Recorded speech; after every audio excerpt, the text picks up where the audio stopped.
నమస్కారం. వేద చెప్పే కథలకు స్వాగతం. ఇది నేను చదివే మొదటి కథ. మీ చల్లని దీవెనలు నాపై ఉండాలని మనస్ఫూర్తిగా కోరుకుంటున్నాను.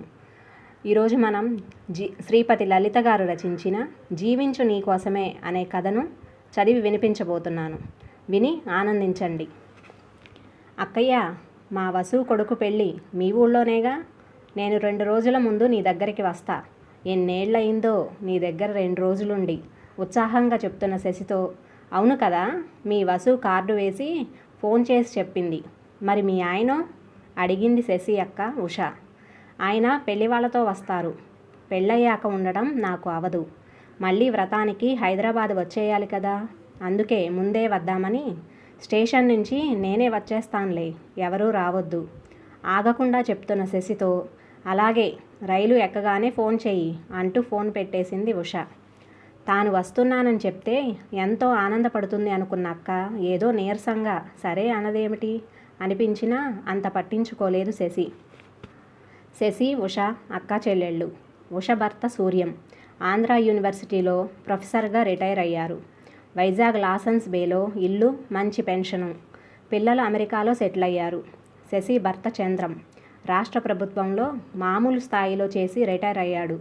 శశి కూడా కాలక్షేపం కోసం దగ్గరలో ఉన్న స్కూల్లో టీచర్గా చేరి ప్రిన్సిపాల్గా రిటైర్ అయ్యింది. సైనిక్పురి దగ్గర చిన్న ఇల్లు కట్టుకున్నారు. వాళ్ళ పిల్లలు ఇద్దరూ హైదరాబాద్లోనే విడిగా ఉంటారు. వసు అనబడే వసుంధర శశి ఆడపడుచు. ఆమె కొడుకు పెళ్ళి వైజాగ్లో జరుగుతోంది. అక్క చెప్పినట్టే శశి ట్రైన్ ఎక్కే ముందు ఫోన్ చేసి చెప్పింది.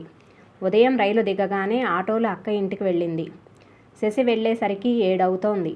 ఆటోలో దిగుతుంటే ఉష చీపురు పట్టుకొని గుమ్మం దగ్గర చిమ్ముతోంది. చెల్లిని చూడగానే ప్రేమగా రావే అంటూ లోపలికి పిలుచుకెళ్ళింది. ఇంట్లో అడుగు పెట్టగానే దడుచుకుంది శశి. హాల్లో సోఫాల నిండా బట్టలు కుప్పలుగా ఉన్నాయి. మధ్యలో టీపాయ్ మీద న్యూస్ పేపర్ల కుప్పలు. ఎక్కడ కూర్చోవాలో తెలియలేదు. తన బ్యాగ్ ఒక పక్కన పెట్టి డైనింగ్ టేబుల్ దగ్గర కుర్చీలో కూర్చుందామని చూస్తే అంతా మెతుకులు, చెత్త. అదేమీ పట్టించుకోకుండా వంటింట్లోకి వెళ్ళి కాఫీ పెడతాను అంటూ ఉష ఒక కుర్చీ లాగి పక్కనే ఉన్న టవల్తో తుడిచి శశిని కూర్చోమంది. శశికి కాఫీ ఇచ్చి బయటికి వెళ్ళి ముగ్గు వేసి గబగబా బట్టలు మెషిన్లో వేసి వచ్చి వంట మొదలుపెట్టింది. ఉషని హఠాత్తుగా ఎవరైనా చూస్తే ఆమె పని మనిషి అనుకుంటారు. వెలిసిపోయిన చీర, వదులుగా వేళ్లాడుతున్న జాకెట్టు, రేగిన జుట్టు. ఫ్రిడ్జ్లో నుంచి కూరలు తీస్తూ, భోజనాలు త్వరగా చేద్దాం, టిఫిన్ చెయ్యను అంటే ఆకలిగా ఉన్న శశి సరే అని, బావగారెక్కడా అని అడిగింది. వాకింగ్కి వెళ్ళి అటు నుంచి మా అపార్ట్మెంట్ దగ్గర ఏదో రిపేర్ ఉంటే చేయిస్తాను అన్నారు. 1 గంటలో వస్తారు అంది. కూరలు నేను తరుగుతాను అక్క, నువ్వు స్నానం చేసిరా అంటూ శశి కూరలు అందుకుంది. ఉష స్నానం చేసి వచ్చేలోగా పని అమ్మాయి వచ్చింది. ఇంకా ఉష ఆమె వెనకాలే తిరుగుతూ, ఇక్కడ తొడవలేదు, గిన్నెలు సరిగా కడగలేదు అని ఒకటే నస. నువ్వు ఇచ్చే జీతానికి ఇదే ఎక్కువ అంటూ ఆ అమ్మాయి విరుపులు విచిత్రంగా అనిపించింది శశికి. ఆ అమ్మాయి వెళ్ళాక సగం పని ఉషే చేస్తుంటే, ఎందుకక్క అన్నీ నువ్వు చేస్తావు, ఆ అమ్మాయి చేత చేయించు అంది శశి. 1000 జీతాలు కావాలి వాళ్ళకి, మా ఇద్దరికి ఏమంత పని, నాకు ఏదో ఎక్సర్సైజ్గా ఉండాలిగా అంటూ వంట ముగించింది. ఉన్న 2 రోజుల్లో శశి గమనించింది ఏమంటే, అక్క ప్రతి పైసా లెక్క చూడటం, పెన్షన్ మీద బతకాలి అంటూ ఏది చౌకో అది తినడం, మంచి బట్టలు లోపల పెట్టి పాతవి తీసి అవే కట్టడం, ఆఖరికి కారు తీయాలంటే పెట్రోల్ ఖర్చు అని బావని బస్సులో తిరగమనడం. శశికి అనుమానం వచ్చింది. నిజంగా వీళ్ళు డబ్బుకి ఇబ్బంది పడుతున్నారా అనిపించింది. అవకాశం దొరికినప్పుడు బావగారిని అడిగింది. బావా, నేను అడిగానని ఏమీ అనుకోకండి, మీకు డబ్బు ఇబ్బంది ఏమన్నా ఉందా? నువ్వింకా అడగలేదేమిటి అనుకున్నాను శశి. దేవుడి దయ వల్ల మాకు ఇబ్బంది లేదు. నా పెన్షన్ దాదాపు 1,00,000 వస్తుంది. పిల్లలు మాకు వద్దు అన్నా వినకుండా 2 ఫ్లాట్లు కొంది మీ అక్క. దాని అద్దెలు 50,000 వస్తాయి. కానీ డబ్బు ఖర్చు పెట్టే దగ్గర ముందు ఇంకా అవసరం ఉంది అంటూ ₹1 కూడా ఖర్చు పెట్టనివ్వదు. ఇష్టమైనవి తింటూ హాయిగా కావాల్సిన చోట్లకు తిరుగుతూ జీవితాన్ని ఎంజాయ్ చేద్దామంటే వినదు. ఇంట్లో వంట మనిషిని, డ్రైవర్ని పెట్టుకునే స్తోమత ఉంది కానీ నన్ను బస్సులో తిరగమంటుంది. అన్ని పనులు తను చెయ్యలేక చేస్తూ బాధపడుతుంది. ఏం చెయ్యాలో తెలియడం లేదు. బాధ వెళ్ళబుచ్చుకున్నాడు ఆయన. పెళ్ళి హడావుడి అయ్యాక శశి 2-3 సార్లు అక్కకి ఫోన్ చేసి వాళ్ళ ఇంటికి ఆహ్వానించింది. ఉషకి కూడా ఇంట్లో చేసుకొని విసుగు వచ్చింది. పైగా సూర్యం కూడా ఎక్కడికి వెళ్ళక చాలా రోజులైంది వెళ్దాం అనడంతో ఇద్దరు హైదరాబాద్ వచ్చారు.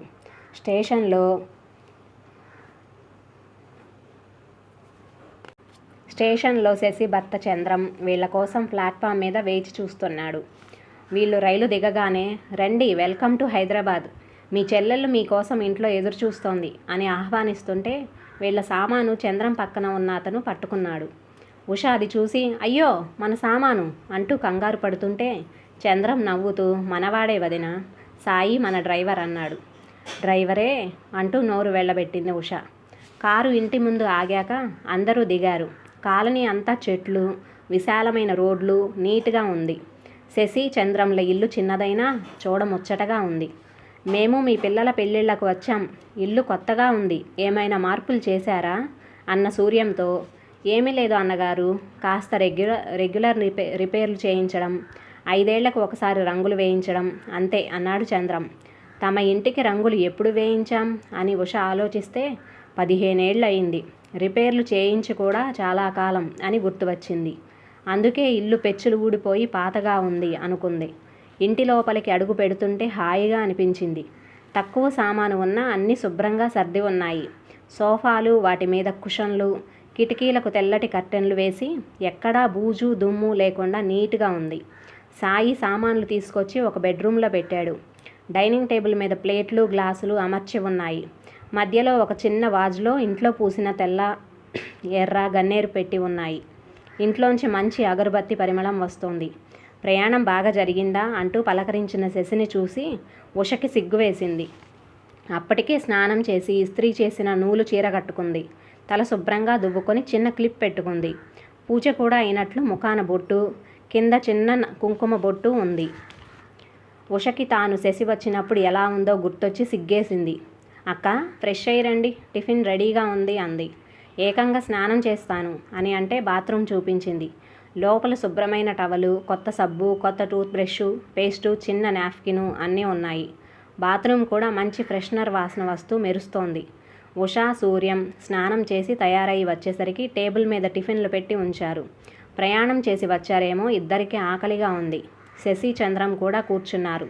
అందరూ కూర్చోగానే ఒక ఆమె 30-40 మధ్యలో ఉంటుంది. ఇడ్లీ, వడ, చట్నీ, సాంబార్ అన్ని ప్లేట్లలో, గిన్నెల్లో సర్ది పెట్టింది. చూస్తే పని అమ్మాయిలా లేదు. ఎవరి అమ్మాయి అని అడగటానికి సంశయించి, ఇంత పొద్దున్న హోటల్ నుంచి తెప్పించావా శశి ఆశ్చర్యంగా అడిగింది ఉష. హోటలా? నా చెలికత్త సువర్ణ ఉండగా హోటల్ ఎందుకు దండగా, సినీ ఫక్కీలో అంది శశి. అందరూ నవ్వేశారు. టిఫిన్ తిని లేచేలోగా అందరికీ కాఫీ తీసుకువచ్చింది సువర్ణ. వీళ్ళు కాఫీ తీసుకొని సోఫాలో కూర్చొని కబుర్లు చెప్పుకుంటుంటే సువర్ణ బల్ల అంతా సర్ది, ఈలోగా సాయి కూడా వస్తే వాళ్ళిద్దరూ టిఫిన్ తిన్నాక సువర్ణ వంటింట్లోకి వెళ్ళింది. సాయి వచ్చి, సార్ వెళ్ళనా అడిగాడు. చంద్రం శశి వంక చూసి, వెళ్ళు సాయి, ఇవాళ ఇంకా అవసరం లేదు, మేం రెస్ట్ తీసుకుంటాం అన్నాడు. అతను సువర్ణతో చెప్పి వెళ్తుంటే ప్రశ్నార్థకంగా చూస్తున్న అక్కతో, సాయి సువర్ణ భర్త, అతను ఆటో నడుపుతాడు, మాకు కావాలంటే కార్ డ్రైవింగ్కి వస్తాడు అంది సువర్ణ. సువర్ణ కూడా 1 గంటలో చకచక అన్ని పనులు చేసి వండిన వంట అంతా కంచాలు, గ్లాసులతో సహా బల్ల మీద పెట్టి, అమ్మ వెళ్తాను, సాయంత్రం త్వరగా వస్తాను అంటూ వెళ్ళింది. అన్ని పనులు ఆ అమ్మాయి చేస్తే నువ్వేం చేస్తావు నవ్వుతూ అడిగిన అక్కతో, 30 ఏళ్ళు ఇంట్లో పని, స్కూల్ పిల్లల పని చేసి అలసిపోయానక్క. ఉద్యోగ విరమణ అంటే పూర్తి రిటైర్మెంట్. నాకు నచ్చిన సినిమాలు చూస్తా, పుస్తకాలు చదువుతా, ఫ్రెండ్స్తో మాట్లాడతా, నాకు నచ్చినట్టు ఉంటా. మరి సువర్ణ అంత చేస్తోందిగా, జీతం ఎక్కువ ఇస్తావా అన్న ప్రశ్నకి చంద్రం సమాధానం చెప్పాడు. సాయి, సువర్ణలకి 2 పిల్లలు. వాళ్ళు శశి స్టూడెంట్స్, చాలా బాగా చదువుతారు. మొదట సువర్ణ మా దగ్గర పనికి చేరినప్పుడు వాళ్ళకి ఈ స్కూల్లో చదివించే శక్తి లేక గవర్నమెంట్ స్కూల్లో చదివించేవాళ్ళు. శశి తన స్కూల్ వాళ్ళతో మాట్లాడి ఫీజు తక్కువ చేయించింది. ఆ ఫీజు కూడా శశే కట్టేది. ఇప్పుడు సువర్ణ కూతురు బీటెక్ చేసి విప్రోలో ఉద్యోగం, కొడుకు MBBS 3వ సంవత్సరం. ఇప్పటికీ వాడి చదువుకి సాయం చేస్తుంది. సువర్ణ జీతం వేరే, నెలకి 10,000 అన్నాడు. కళ్ళు తేలేసింది ఉష. 10,000? మీ ఇంట్లో డబ్బులు చెట్లకు కాస్తున్నాయా ఎగతాళిగా అడిగింది. చెట్లకి ఏమి కాస్తున్నాయో చూసావా అక్క? మా ఇంట్లో అన్ని కూరలు పళ్ళు కాస్తాయి. ఆ పని కూడా సువర్ణ చేస్తుంది. ఉదయం ఇంట్లో కాఫీ నుంచి అన్ని పనులు తానే చేస్తుంది. సరుకులు చూసుకొని కావాలంటే తేవడం, బట్టలు సర్ది అవసరమైనవి ఇస్త్రీకి ఇవ్వడం, ఒకటేమిటి సమస్తం చేస్తుంది. మా పిల్లలు శని ఆదివారాలు ఇక్కడికి వస్తే వాళ్ళకిష్టమైన కారపూస, బూందీ లాంటివి చేసి డబ్బాల్లో ఇస్తుంది. అసలు సువర్ణ ఒక్క పూట రాకపోతే నాకు గడవదు. ఆ అమ్మాయి మా ఇంట్లో ఒక భాగం. పిల్లల పెళ్ళిళ్ళకి పురుళ్ళకి ఎంత చేసిందో చెప్పలేను. సాయి ఆటో కొనుక్కున్నాడు, కానీ మేము ఎప్పుడు రమ్మంటే అప్పుడు వస్తాడు. డబ్బులు అడగడు, ఇచ్చినా తీసుకోడు. అందుకే అన్నీ కలిపి సువర్ణ జీతం అంతా అంది శశి. మరి మీకు వచ్చే పెన్షన్? ఉష నసుగుతుంటే, మా ఇద్దరి పెన్షన్లు కలిపినా బావగారి కంటే తక్కువే అక్క. కానీ మాకు సరిపోతుంది. మేము పిల్లలని అడగం, వాళ్ళకు మేమివ్వం. వాళ్ళు సంపాదించుకుంటున్నారు. వాళ్ళ ఖర్చులు వాళ్ళు చూసుకుంటారు. మెడికల్ ఇన్సూరెన్స్ ఉంది. రిటైర్ అయినప్పుడు వచ్చిన డబ్బులు మా పేరు మీదే డిపాజిట్ చేశాం. ఎమర్జెన్సీకి ఉంటాయి. ఇప్పుడు మేము డబ్బు ఆదా చేసి ఎవరికి ఇవ్వాలి? దాన ధర్మాలు చేసినా, ఎక్కడో అనాథాశ్రమాలకు వెళ్ళి ఒక పూట తిండి 4 పాత బట్టలు ఇచ్చినా ఏమవుతుంది? మన ఇంట్లో పనిచేస్తున్న వాళ్ళు కూడా పేదవాళ్లే. సాయం చేస్తే వీళ్ళ బతుకులు బాగుపడతాయి. దానికి తగ్గ ఫలితం మన కళ్ళారా చూడొచ్చు. మనం డబ్బు దాచి పిల్లలకి ఎంతని ఇస్తాం? దానికి లిమిట్ ఏముంది? చదువు చెప్పించాము, వాళ్ళు సంపాదించుకుంటే వాళ్ళకి డబ్బు విలువ తెలుస్తుంది. శశి చెప్పింది విని సూర్యం కూడా, నువ్వు చెప్పింది 100% నిజం శశి. ఎక్కడికో వెళ్ళి తెలియని వారికి సాయం చేసే కంటే నీ ఎదురుగా ఉన్న వీళ్ళకి చేయడం కరెక్ట్ అన్నాడు. ఈ మాటలు విని ఉష ఆలోచనలో పడింది.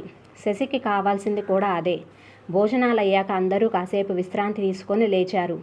మళ్ళీ సువర్ణ వచ్చి పకోడీలు వేసి టీ పెట్టి ఇచ్చి సాయంత్రం వంట కూడా చేస్తోంది.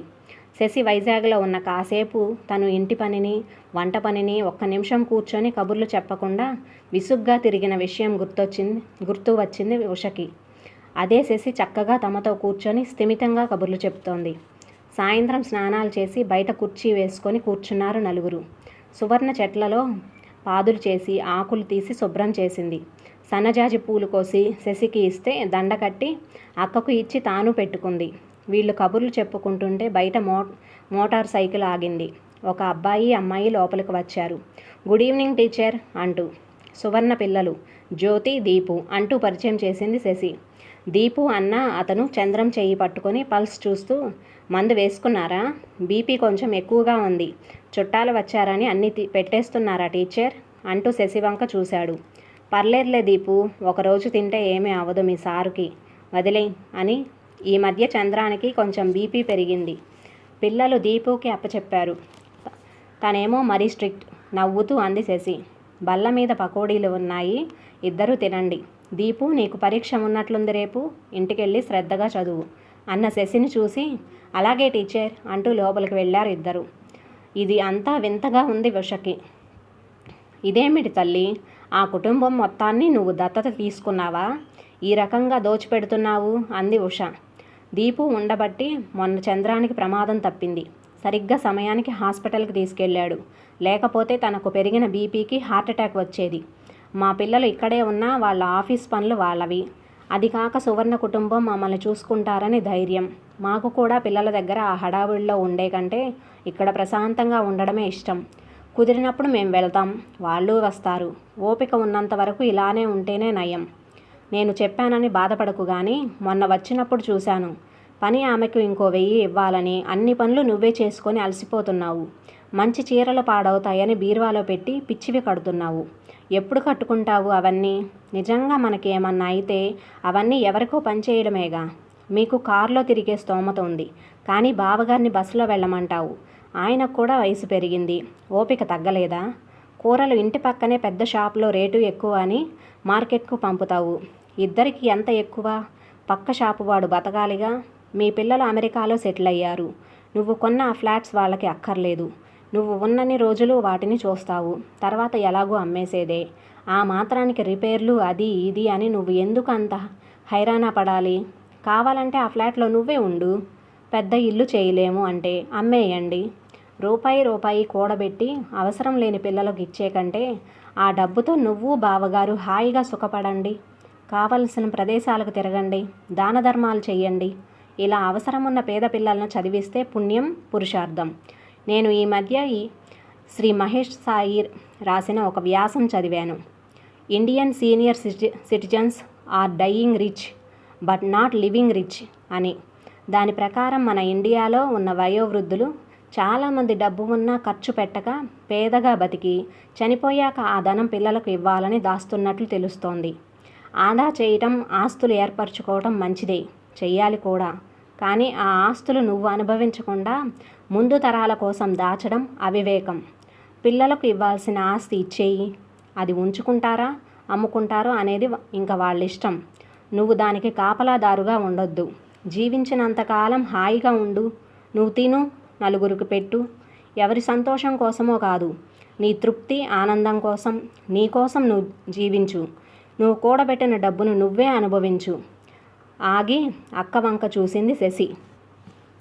తను అంటున్న దానికి కోపం వచ్చిందేమో అనుకుంటూ. నిజమే శశి, పిల్లలు కూడా ఇదే చెప్తారు. మా సంపాదన మాకు చాలు, ఉన్న డబ్బుతో మీరు హాయిగా సుఖపడండి అని. నిన్ను చూశాక నాకు అనిపిస్తోంది, 100కు 1000కి లెక్క చూసుకొని కష్టపడడం నిజంగా అవసరమా అని. ఒక్కసారిగా మారిపోవడం కష్టమే, కానీ నెమ్మదిగా మా సుఖానికి డబ్బు ఖర్చు పెట్టడం మొదలు పెడతాను అన్న ఉషను చూసి, చంద్రం, ఇక్కడేదో పెద్ద మాల్ ఉందిట, రేపు అక్కడికి వెళ్ళి 4 జతల బట్టలు షూసు కొని దారిలో హోటల్లో భోంచేసి అంటున్న సూర్యాన్ని మధ్యలోనే ఆపి, మొన్ననేగా ఒక షర్టు కొన్నారు, ఇప్పుడు అవసరమా? కోపంగా అంటున్న ఉషని బిత్తరపోయి చూస్తున్న సూర్యాన్ని చూసి పకపకా నవ్వింది ఉష. ఆమెతో జత కలిపారు అందరూ. కథ సమాప్తం. నా కథ మీకు నచ్చినట్లయితే లైక్ చేయండి, షేర్ చేయండి, సబ్స్క్రైబ్ చేయండి, కామెంట్ చేసి నన్ను ఎంకరేజ్ చేయండి.